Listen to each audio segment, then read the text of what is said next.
We have an all-time crossover today because if you look at the CFP 12-team format, the coaching ages might have a story to tell here, which means we might need to pay attention to, is this a young man's game?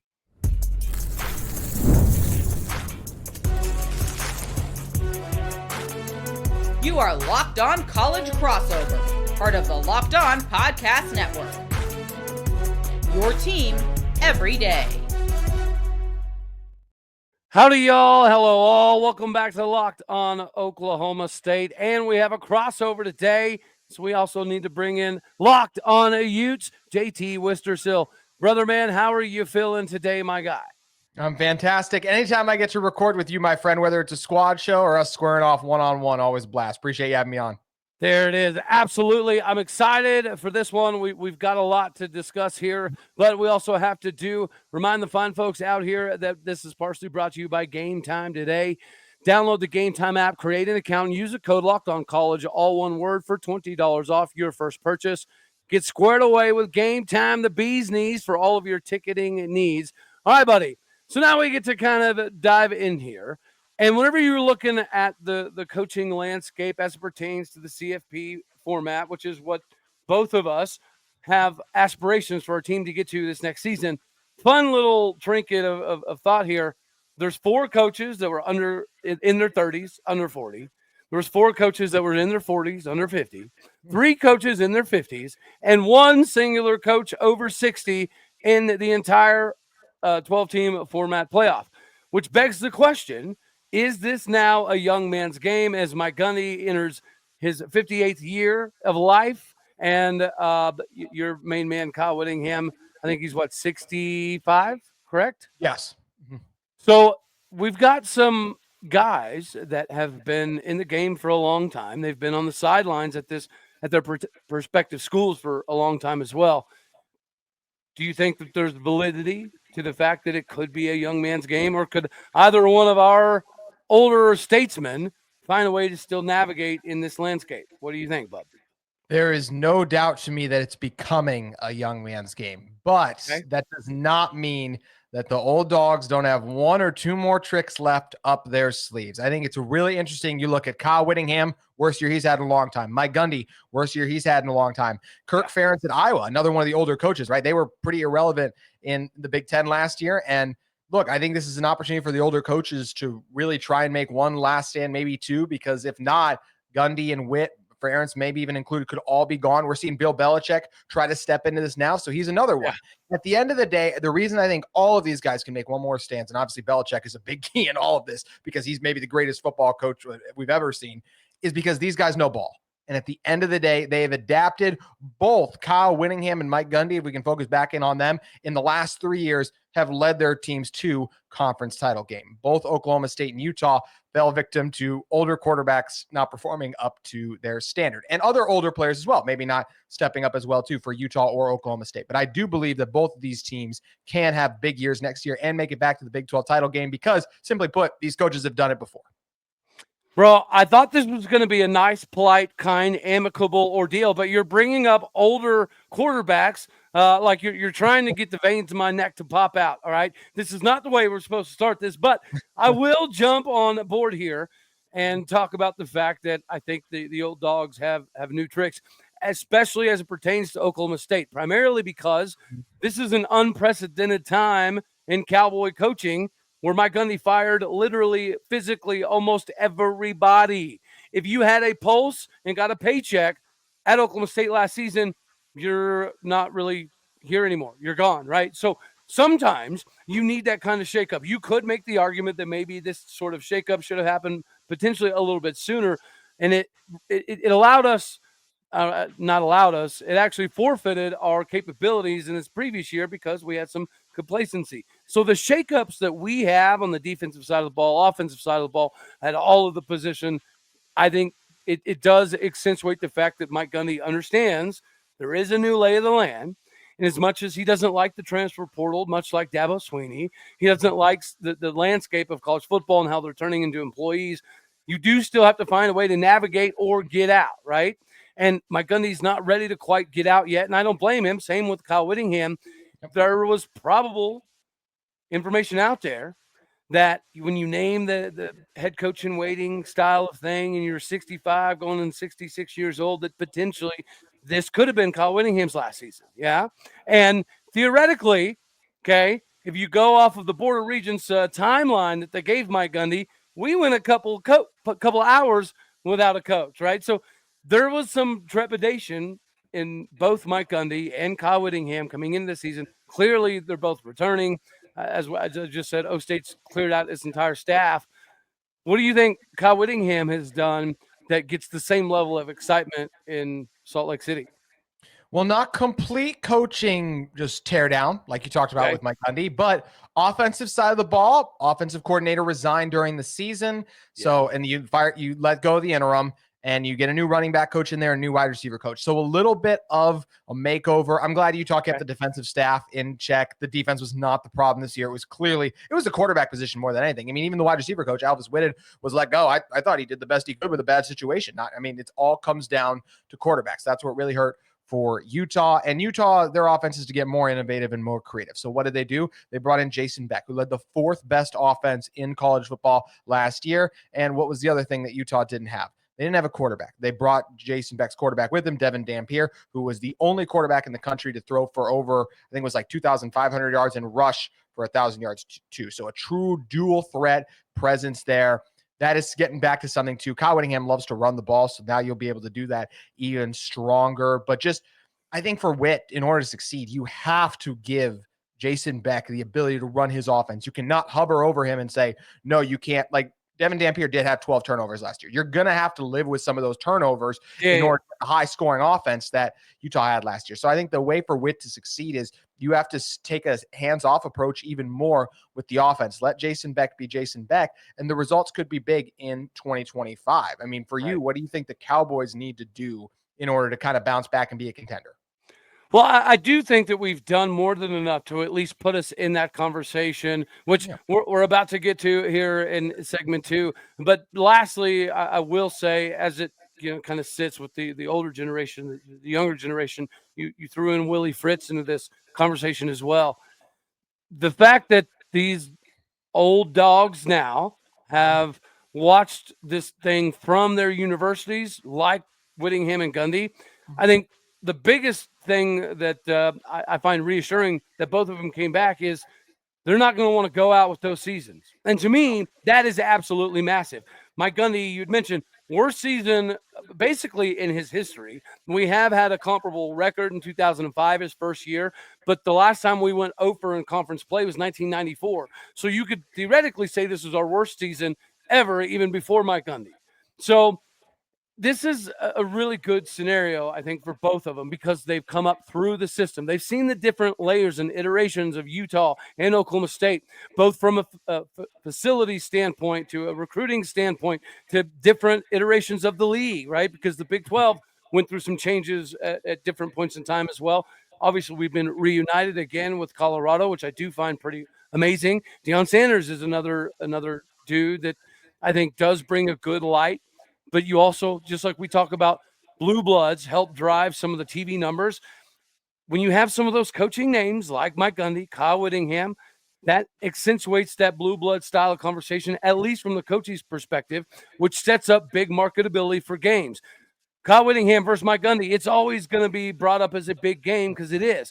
Mike Gundy versus Deion Sanders, right? Kalani Sitake versus Kyle Whittingham. These are always going to be big games, but it's partially because of the coaches that are coaching there. So I'm glad that they're both back because they've got some abilities here to teach some new tricks, right? Old dogs, new tricks. They have the capability of doing that. So we are going to talk about why we should both state our cases for our Cowboys and our Utes as to why they could go from the bottom of the Big 12 to the very, very tippity top of the Big 12 this next season. But before we do that, we do have to remind the fine folks out here that sometimes life is stressful, right? And to remove as much amount of stress as possible, you might need to talk to somebody. Therapy is very helpful. It can be a game changer. It can help manage stress. It can improve sleep, communication, makes everything in life much more effective. Finding the right therapist and fitting sessions into busy schedules can definitely be an issue. That's where TalkSPACE comes in. TalkSPACE, the leading virtual therapy provider, makes getting you help faster, easier, and more accessible with the affordability behind it as well. With TalkSpace, signing up is very simplistic. You can get matched with a licensed therapist who fits your needs, usually within the first 48 hours. It is convenient. You can have sessions from the comfort of your home and even message your therapist between appointments. Plus, TalkSpace is covered by many insurance plans. And for most insurance members, there's a 0% or $0 copay. It's never been easier to prioritize your mental health. Right now, you can get $80 off your first month with TalkSpace when you go to TalkSpace.com/LockedOnCollege. Enter the promo code SPACE80, that is SPACE80, to match with a licensed therapist today. Go to TalkSpace.com/LockedOnCollege, all one word. Enter that promo code SPACE80 to get $80 off your first month and show your support for the show. Whether it's Locked On Oklahoma State, Locked On Utes, that is TalkSpace.com/LockedOnCollege, all one word, promo code SPACE80. Get your mental therapy health game on today. All right, buddy boy. I guess I did forget the little thingy, my hobbies, but it is what it is. We are where we are, and here we are. We're rolling. We're going. Hey, I tried to jump the gun and jump into our contender segment earlier, so we're making it. We're making it. I like it. All right, so here we are. Yes. And because of that, I will allow you to go first and state your case as to why. And actually, you know what? In all fairness, you asked me. I did. Why I think Oklahoma State could get back to Arlington. And I think it's primarily because of the shakeup, like I just mentioned. But beyond the shakeup, what's even more important, and as much as it does hurt my heart to say this, defense in college football starts, ends, begins, whatever you want in SEC country. Okay. I hate saying it too, but it is what it is. And the NFL draft and the NFL players that come from the defensive side of the ball in the SEC are kind of, a clarifying reflection of that capability that the SEC coaches do have. Oklahoma State's new defensive coordinator, Todd Grantham, he has brought his entire cast of characters from dating back to when he was in Mississippi State and Florida. So from 2016 to 2018, that staff is kind of, they've stayed together at certain portions of their careers. And it also goes back to the recruiting angle. A decent number of the transfers that we've got, whether they be from Oregon or LSU or Ohio State, these dudes that we've been able to bring in, we're not used to getting, right? We can call a spade there as well. Oklahoma State is not used to getting a bunch of SEC dudes, right, that have several years of starting at SEC levels coming to Stillwater, America. That didn't happen by accident. It happened because Todd Grantham brought a bunch of coaches with a decade, 15 years, 11 years, 9 years worth of NFL coaching. And they also have adequate amount of time coaching in the SEC as well, which is why the transfer portal that has come to Stillwater is filled with SEC dudes. The defense in Stillwater should be the calling card, and that is why I think the Cowboys will have the ability to contend for a Big 12 title and get back to Arlington. First of all, I'm very, very disappointed in you for you to give the SEC their flowers. Well, you know what? I wasn't going to mention the Cowboy killer, Isaac Wilson. All right, so I'm not going to do that for you. I'm very disappointed to hear you give the SEC their flowers. We are Big 12 members. We're not supposed to give the SEC any credit. But no, you are absolutely right when you talk about the strength of their defensive lines. I mean, just this weekend, we watched Jalen Carter, a former Georgia Bulldog, absolutely wreck everything the Los Angeles Rams were trying to do. But yeah, for Utah, it goes back to they lost 7 of their last 8 games, Utah did. When you looked at why, the main reason is quarterback play. So even though Devin Dampier making the jump from New Mexico up to the Power 4 level, so Group of 5 to Power 4, that's still a jump he has to make. Based on his success, I believe he's going to be able to do so. And I even believe, like Devin Dampier to me, Utah was 5. They won 5 games last year. Devin Dampier to me is not like, just him himself, a 4-win difference. The difference is good to competent quarterback play on top of the lessons that a Kyle Whittingham learned in trying to do his best. Look, there was some weird things going on behind the scenes at Utah. Kyle apparently said that he was going to be done during the year, and then the year didn't go as planned, so now he wants to come back. So then Morgan Scalley doesn't get to be the head coach in waiting when he thought he was going to be. There was who was going to be offensive coordinator, eventually land on Jason Beck. So there was some drama and some stuff. I believe Utah's moved past it now, but if this year is another disappointment, I feel like very much so we're going to get that statement that Kyle Whittingham is stepping away, even if he doesn't want it. Like, I think that is what could be happening. Obviously, Oklahoma State, that could be the same thing for Mike Gundy too. So that's the type of pressure that both of these guys are under. Now, thankfully for Utah, they've hopefully solved that issue with quarterback play. And Utah's lost other pieces too. But you get your entire starting five back on the offensive line. Need to make a couple tweaks and changes to make it better. Cody, as you've known and talked about before, just because you get all the guys back up front doesn't always mean it's going to lead to a good thing. Yeah. But I do believe that Utah has the pieces here. And honestly, I even think the schedule, there's some tough games on here still. But it's once again, there are no games I look at and I'm like, oh man, this is 4 losses guaranteed for Utah. I feel better about both Utah and Oklahoma State going into 2025 than I did ASU last year to tie it back to that point. And so I think both of them absolutely have a case to get to Arlington. How dare you steal my scheduling thunder if there's a potential saving grace? But again, I will add the caveat that we don't really know because the Big 12 is more bipolar than my ex-old lady, as I like to say, because it's the truth, right? You don't know what's going to happen in the Big 12, right? We just saw that with Arizona State preseason 16th place, and then they win the whole thing, and it really wasn't even all that close, right? No. Hats off to Iowa State, but I think a lot of us could make the argument that the second best team in the conference was BYU. It was. The hottest guy, but I've said that openly. I think it's pretty obvious BYU is the second best team in the Big 12 this last year. Well, and so yet another reason why the Cowboys could make a run at Arlington next season is because of our schedule. We open up with UT Martin, then we go to Eugene, Oregon, and obviously we just watched them in the playoff. They're terrible, so that's a W. Then we play Tulsa. We got Arizona at KU. We've got Baylor. We've got Houston, K-State, Iowa State, Cincy, Texas Tech, UCF. We don't play Arizona State. Yeah? Mm-hmm. We don't play Utah.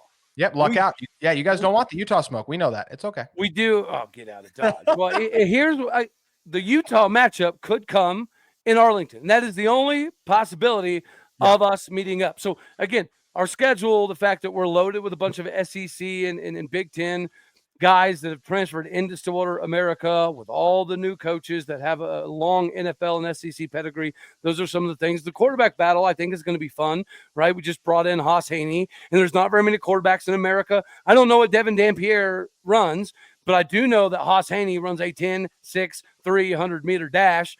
So speed is not everything, especially at the QB spot. No. But we've got some veteran experience now with Garrett Rangel. Zane Flores has been in the system for a couple of years now. Mayo Smith carried himself well when he did get out on the field. And then, of course, we have the new dude coming in Haas Haney. So offensively, I think we're going to be in a better position.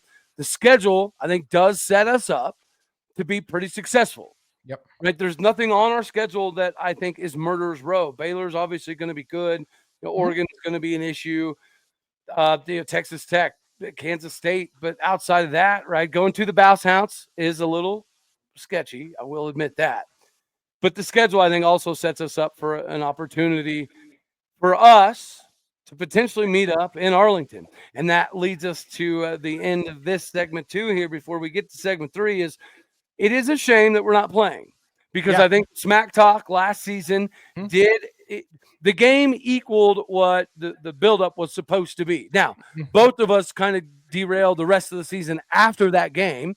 Yeah. But the buildup, the Smack Talk, the rivalry kind of thing, it did live up to expectations, even though y'all did come away with the W. It was a packed out Boone Pickens Stadium. It was loud. It was wild. It was exciting.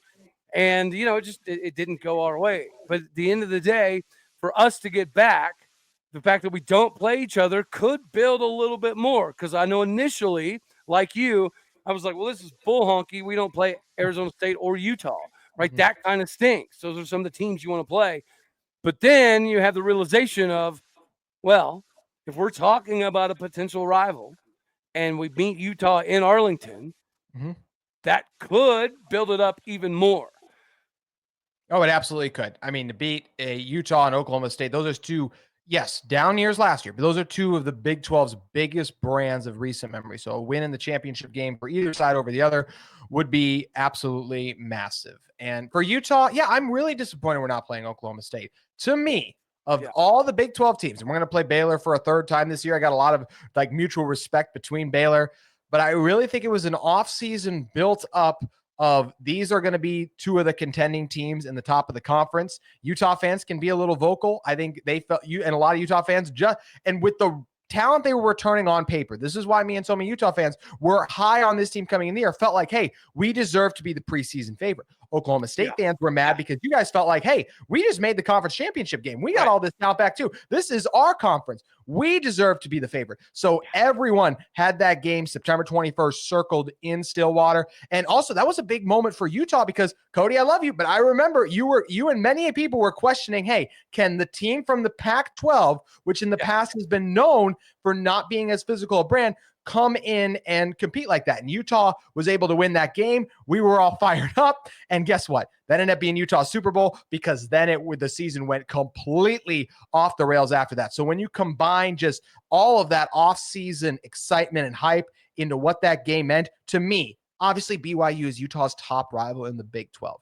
And maybe Colorado just because how often they played, but easily of the new Big 12 teams, I consider Utah's rival Oklahoma State. I wish we were playing every single year, and I think it'd be a lot of fun for Kyle Whittingham and Mike Gundy to routinely be facing off for as long as they're still coaching each side. Look at JT doing his best to provide some bulletin board material. Y'all heard it here first. JT Wisterstill just said that Oklahoma State was extra Charmin soft. So, hey, if we're going to build up this rivalry, I'm going to do my part, sir. All right. Speaking of doing our parts, when it comes to NFL action, it is heating up. We're getting close to a Super Bowl, and we still have opportunities to capitalize on our monetary gains, baby. And we're going to do this one the right way, JT. Look at me grow. That's right, ladies and gentlemen.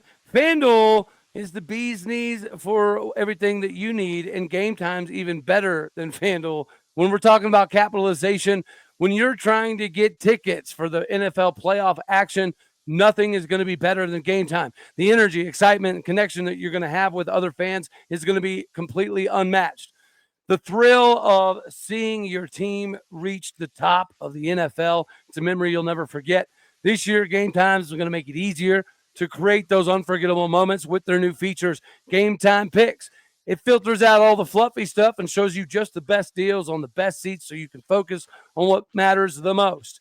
You can use Gametime Picks to grab tickets for upcoming playoff games, and it could not be any easier. You can find Super Bowl deals that get more incredible and more amazing as the playoffs continue to get better. The Gametime guarantee gives you complete peace of mind. Take the guesswork out of buying tickets with Gametime. Download the Gametime app, create an account, and use the code LOCKEDONCollege, all one word, for $20 off your first purchase. Terms apply. But again, create that account, redeem that code LOCKEDONCLLEGE for $20 off. Download Gametime today. Last minute tickets, lowest price guaranteed. Not to be confused with FanDuel, JT. All right, buddy. I don't know if that's a hot start to getting into segment 3. It's a start of some sort. So we'll go ahead and start this thing off here. Other than Oklahoma State and Utah getting their rightful spots back in Arlington or to Arlington, what are some other teams, or give me your other sleeper team that kind of was on the lower side of the Big 12 this previous season? When I say lower side, right, the top teams undeniably – Arizona State, Iowa State, BYU, Colorado, and then Baylor, right? So outside of those, who do you have as a sleeper team that everybody should pay attention to? Okay, I'm going to bring up a team, and if I get pushback, I do have the backup ready to go. Okay, can I call Kansas State a sleeper? Yeah, I mean, yes. Yeah, you can, because for their standards, and shout out to them for having the Bill Snyder into Chris Kleiman level era that kept the standards where they are. But yeah, it was underwhelming, especially whenever you see their former quarterback just win a national championship, when most Kansas State fans were saying that he was nowhere near the same QB as Avery Johnson, and they wanted him to leave. So yeah, I think you could call them a sleeper. So because of what I just mentioned, Will Howard, Avery Johnson, why do you think the K-State is the sleeper moving forward for you? Because of just the standard they've been in this conference. They're another team like Oklahoma State like a Utah, that was those three. Those were the three picks to win. And I will say, my backup, I lack creativity. So I was just going to say Kansas right after that, because another team that was favored coming into the year, they missed the mark. It wasn't their year. Yeah. But there's still a lot of talent, especially at the quarterback position with both these teams, Avery Johnson and then Jalen Daniels. And I think it really just comes down to the respect I have for those coaches too, the ability to retool. Yes, especially like a Kansas, you lose Devin Leary, like that's a huge loss to lose in the backfield. But these teams are going to retool well, and they've liked a couple of the additions that they've been able to make already and during the offseason.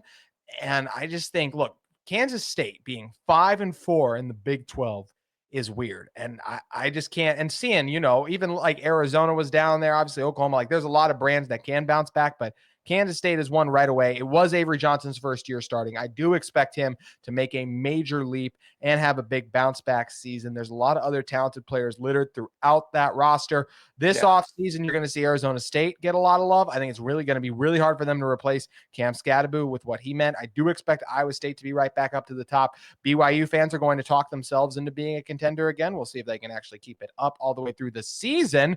Colorado, we'll see. Baylor's another one I'd be looking at there too, but Kansas State, I like Kansas State as my sleeper if they can be a sleeper. I can go with that. KU would have been a bolder choice, all right, for the sleeper pick, because I think they lose a decent number of individuals. Now, that doesn't mean that they're going to stay down, right? So, but with that, the other team that is supposed to be our natural rival, right? It wasn't supposed to be Utah. The animosity between Oklahoma State and Utah was never supposed to be a thing. Another team was animosity was supposed to be Oklahoma State and Texas Tech. And we do go to Lubbock, the second last game of the season, which I do think that one of us, whether it be us or Texas Tech, it could be both, but one of us will be in very, very serious contention for a Big 12 title.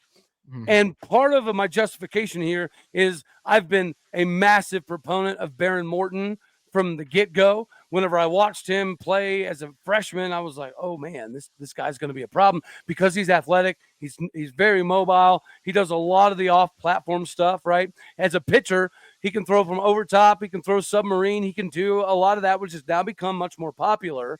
But when healthy, I looked it up last season. I can't remember the mark, but when healthy, they were like 8-2. When he wasn't healthy, they were like 2-7 or something to that effect. So Baron Morton is a big difference maker for them. Now, I know Micah Hudson, all the drama, he's gone, took his drama to A&M. Now he's leaving A&M, all of that stuff. That could have been a problem, but I think they turned it into a positive because whether you look at 247 or on 3, they've brought in 7 to 9 four-star guys in the transfer portal, right? And you're talking about dudes that are scoring 90, 92, 93, whether it be 247 or on 3.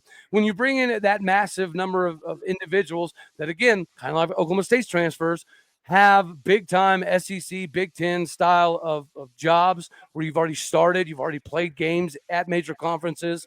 I think that's going to be absolutely massive for Texas Tech.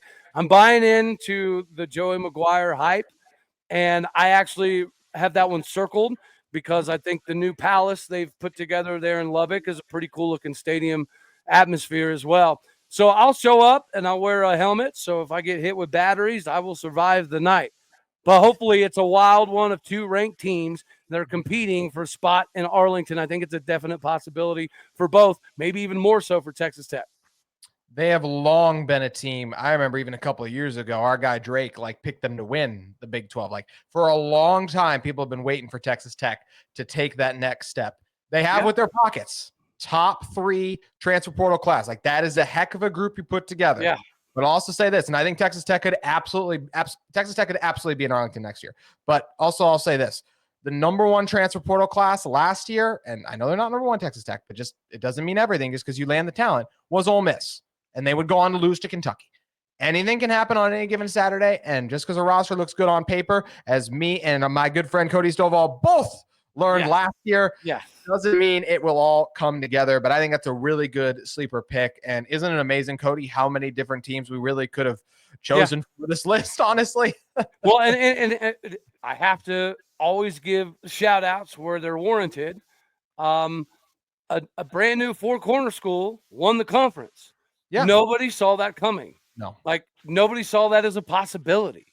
And they did it with a 34-year-old coach. Yeah. Like, yeah, they're going to be a problem. And one of the biggest reasons they're going to be a problem is much like Mike Gundy and Kyle Whittingham, Kenny Dillingham ain't going nowhere. Oh, that's his spot. Incredible. That's his school. Mm-hmm.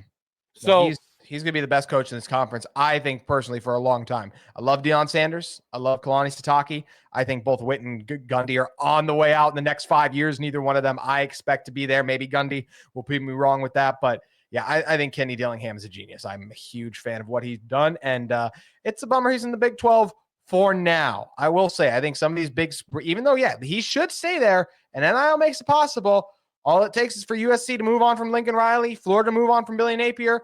Everyone's looking for the next up-and-coming superstar head coach. A lot of reason to believe that could be Kenny Dillingham. Well, just like we talked about how K-State fans are probably looking or kicking themselves a little bit watching Will Howard win a natty. I'm sure to some degree Arizona State fans watch what Jaden Daniels is doing in the NFL playoffs.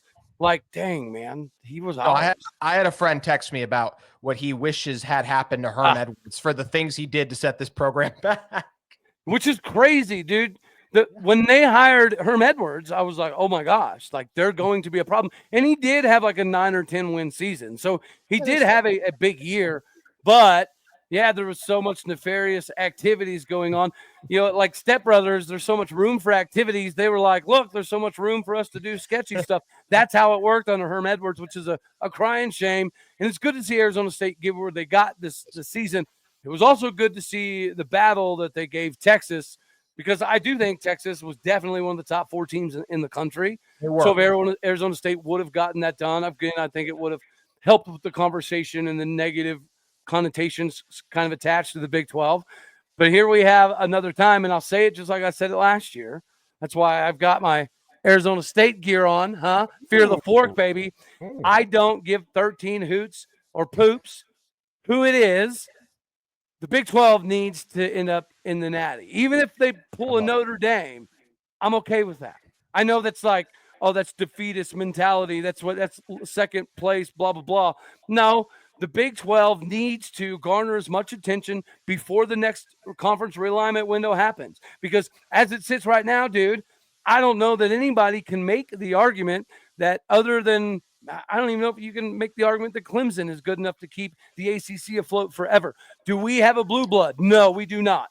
But if you look at the TV viewership and the numbers and the partnership that we have with ESPN, this is a conference that is probably going to be worthwhile in the years to come as well. But in order for us to capitalize on it, one of us, Oklahoma State, Utah, Houston, Baylor, I don't really care. BYU, somebody's got to go play for a natty. Houston? You say Houston? Yeah, I don't care who it is. Love you, Parker. I really don't care who it is. Anybody.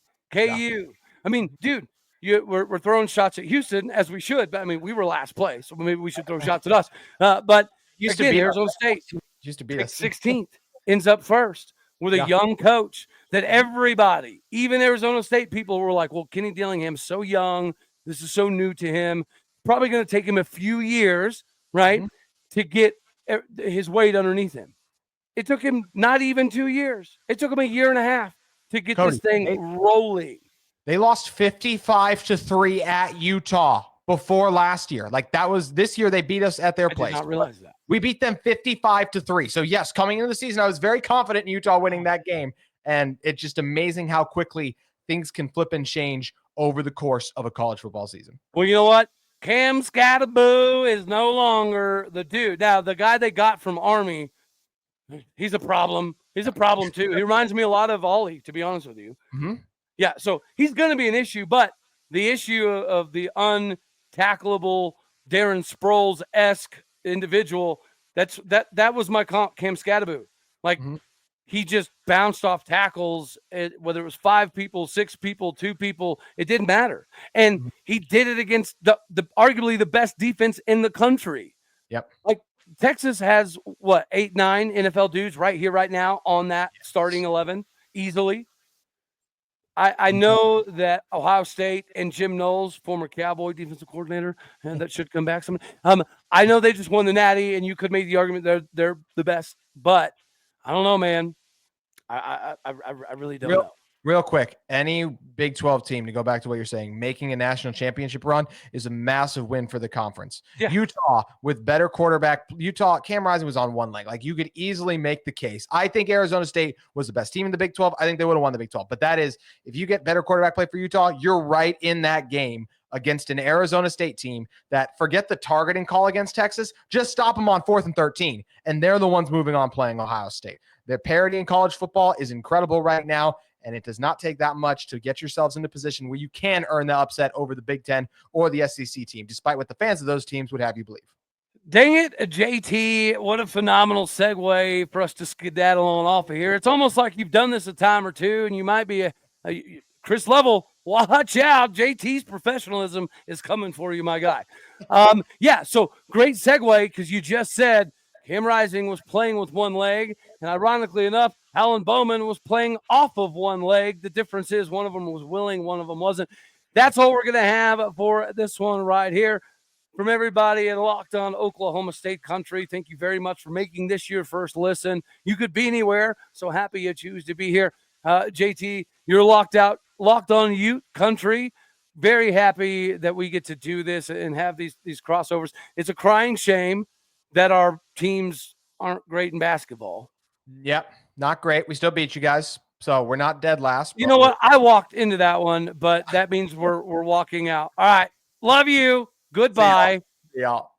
Yeah. I can't believe you took that shot. How dare you, sir?